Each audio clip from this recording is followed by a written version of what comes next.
What's up, guys? It's a brand new month and this is the month of April.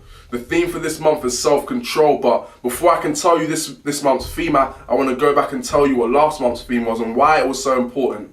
In March, I told you to be self-conscious of your thoughts. I told you to be self-conscious of the words that you say, of the actions that you have, the environments that you put yourselves in, the habits that you have for yourself. Why? Because many people fall into those bad habits because they're not conscious of them. And now the reason why I told you to have self-control is because for you to move forward in life, you need to limit those bad habits. You need to limit the negativity that you say with your mouth. You need to limit the bad environments that you put yourselves in. You need to limit the habits that you have which just aren't productive for your growth, for the goal that you have, for where you want to go to in life. And you need to be aware of something before you can control something.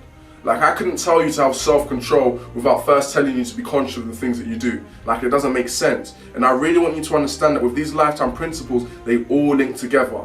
These lifetime principles, they all set themselves up for the next one. You have to have self-consciousness before you have self-control. And the reason why self-control is so important is because it limits you falling into bad habits. It limits you and it makes you actually more aware of yourself as an individual. It makes you more aware of knowing when you're falling into bad habits and then controlling yourself through that. And I've had to face self-control in my life every day. Like, I'm not gonna sit here and tell you a pretty painted picture of when I've had to face self-control. We all face it. For example, when you open the door for someone and they walk straight through and you don't hear nothing. You don't hear no thank you, you don't hear no muchas gracias, you don't hear anything actually respecting you for opening the door. For me, there are times I just feel like shouting at you. Like, yeah, you're welcome. Like, you know, like, I'm here, the door was open, like, you're welcome. But in those instances, you have to have self-control. In those instances, you have to be strong in your principle. You have to be able to bite your tongue. These are small times where I've had to have self-control. Let's say someone has done you wrong and you want to just go back at them. Like, in those instances, you have to have self-control. When something bad has happened to you and your initial thought is something bad, your initial thought is to just retaliate. It's in those situations where self-control is so important. Because why? If you don't have that self-control, you could do something that could change the whole trajectory of where your life is going. That's the principle behind self-control. Self-control is realizing that if you do and if you act strictly just off of your feelings, off of an impulse, that could set you up for something that you don't even want to go into.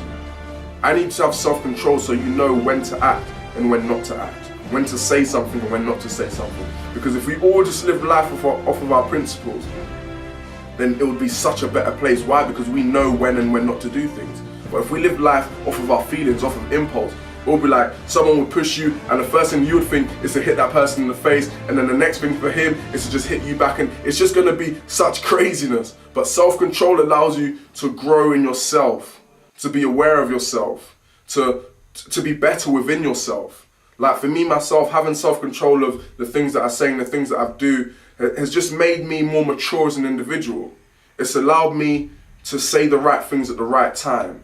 It's allowed me to know where to place myself and know where not to place myself. Because there are times where I want to go out. There are times where I want to socialize and I want to do this and that. But I understand that if I do that, then the thing that I need to do right now won't get done. That's self-control. Knowing that if you have an assignment, going out partying on that Wednesday is not going to be productive, so you getting that assignment done and handed in on Friday. That's what self-control is knowing when and when not to do something. And many of us, we love our feelings.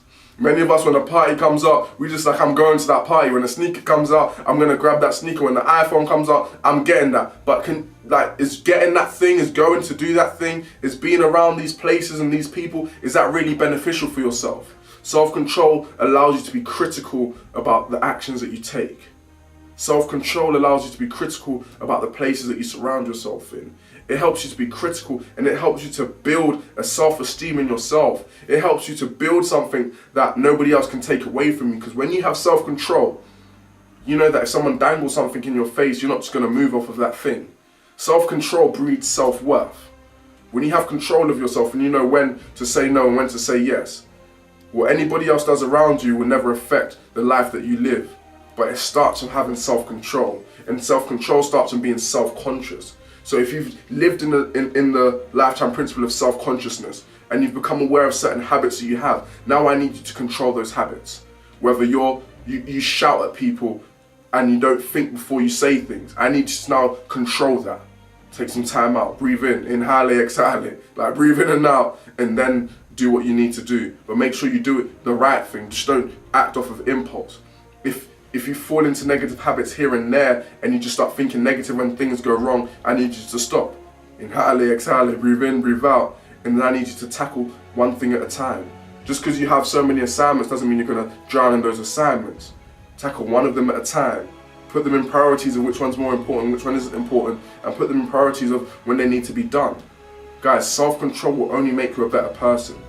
I stand here and I face self-control every day. We all face it every day. In small, specific experiences, we face self-control. But it's applying the self-control that, let's say, you have with your academics to self-control in public.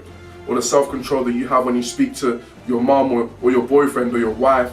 So the same way you speak to your friends, the same way you speak to your children, the same way you speak to your colleagues at work. We all have self-control, and we're all good at certain aspects of self-control in certain aspects of our life. We just need to take it to all aspects of our life.